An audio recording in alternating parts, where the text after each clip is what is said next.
Assalamualaikum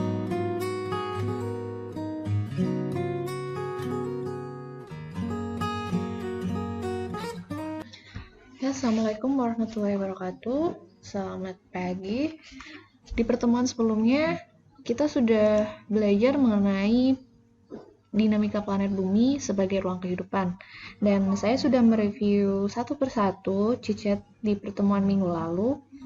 Hasilnya, sebagian mengharapkan penjelasan lebih mengenai pergerakan lempeng.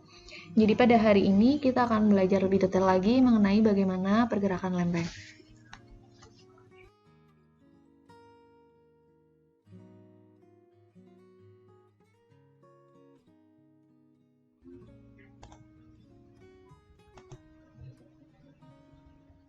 Lempeng pada dasarnya selalu bergerak secepat pertumbuhan jari kuku sampai secepat pertumbuhan rambut kita. Pergerakan lempeng yang terjadi diakibatkan karena adanya arus konveksi. Arus konveksi tersebut diakibatkan akibat adanya pemanasan dari dalam inti bumi. Dan kita telah mengetahui bahwa inti bumi yang bersifat cair dan padat memiliki suhu yang sangat panas.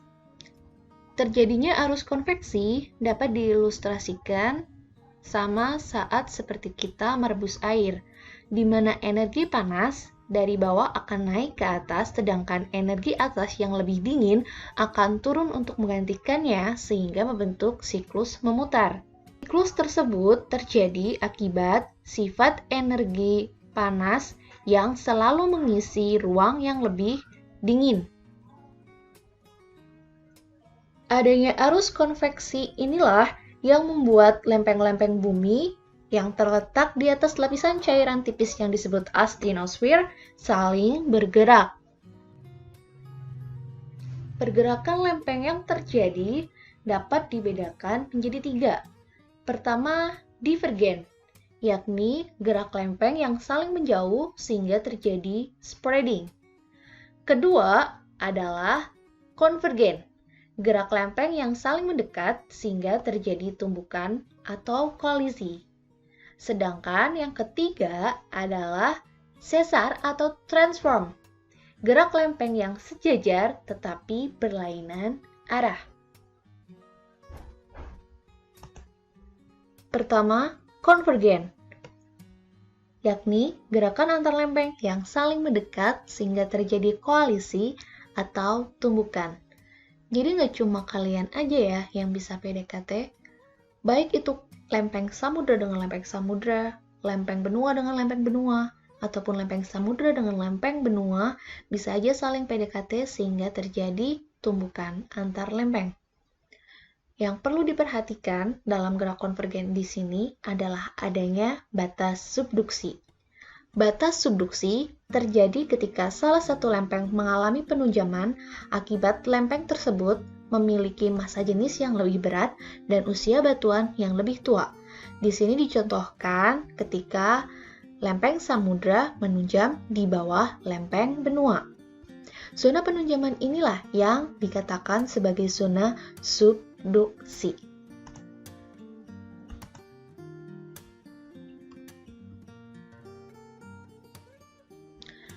Ketika gerak konvergen terjadi antara lempeng samudra dengan lempeng samudra, maka pada wilayah yang mengalami penunjaman akan membentuk lautan dan palung laut yang dalam, sedangkan di sisi lain lempeng yang mengalami pengangkatan akan membentuk kepulauan disertai kerucut-kerucut gunung api.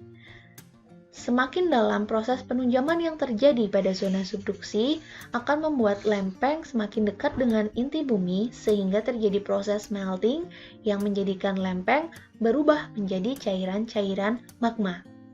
Sifat magma yang cair dan panas akan mengisi celah-celah kosong untuk dapat keluar dari permukaan bumi, sehingga aktivitas gempa yang diakibatkan karena pergerakan lempeng pada zona subduksi berpotensial juga terhadap tingginya aktivitas gunung berapi.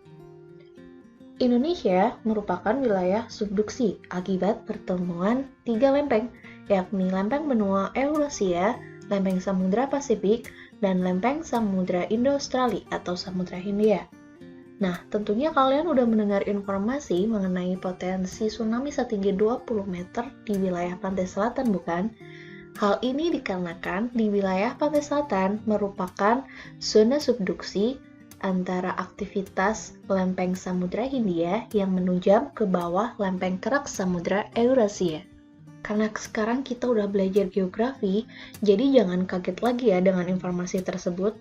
Karena bagi yang telah belajar geografi berdasarkan teori pergerakan lempeng dapat mengetahui daerah mana yang potensial terhadap bahaya gempa ataupun tsunami.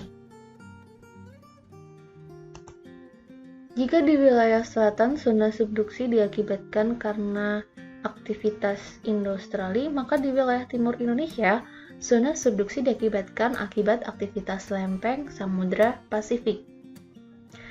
Samudra Pasifik dengan lempeng Filipina mengakibatkan terbentuknya palung Mariana, palung yang sangat dalam.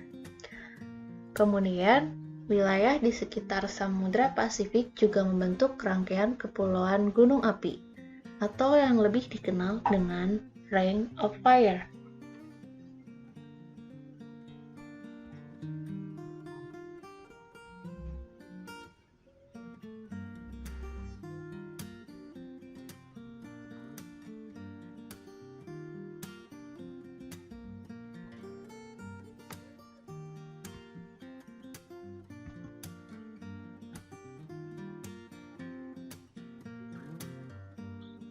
Jika gerak konvergen terjadi antara lempeng samudra dengan lempeng benua, maka akan menimbulkan terbentuknya gunung api dan rangkaian pegunungan tinggi.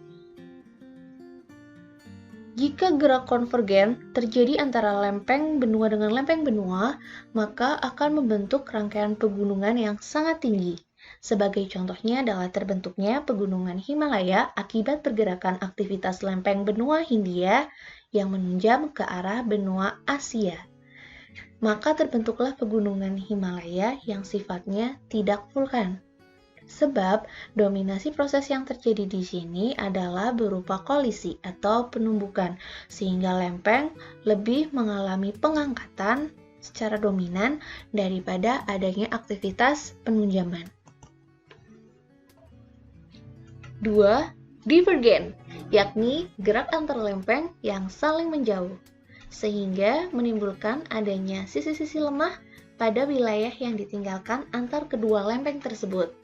Hal inilah yang membuat lapisan magma dengan mudah menerobos untuk keluar dari permukaan bumi. Wilayah ini disebut dengan Mid-Oceanic Ridge atau MORE, yang biasa kita kenal pula dengan sebutan punggung tengah samudra. Terbentuknya punggung tengah samudra merupakan awal dari proses terbentuknya kerak baru, di mana magma yang telah naik akan membeku membentuk struktur lapisan kerak yang lebih muda. Gerak divergen juga terjadi di wilayah Afrika, yakni tepatnya di sebelah timur Sungai Nil. Hal ini dibuktikan juga dengan menjauhnya Pulau Madagaskar dari benua tersebut. 3. Transform, atau disebut juga dengan sesar, yakni pergerakan antar lempeng yang sejajar tetapi sifatnya berlainan arah. Sesar yang terkenal di dunia berada di California, disebut juga dengan Sesar San Andreas. Di Indonesia, sesar terbesar berada di Sumatera yang diberi nama Sesar Semangko. Di Pulau Sulawesi sendiri, kemarin telah terjadi gempa dan juga tsunami yang diakibatkan aktivitas sesar Pulau Karo. Segala proses pergerakan lempeng dapat berpotensi terhadap bencana gempa ataupun tsunami. Demikian penjelasan secara singkat mengenai pergerakan lempeng, semoga dapat membantu proses belajarnya. Akhir kata, wassalamualaikum warahmatullahi wabarakatuh.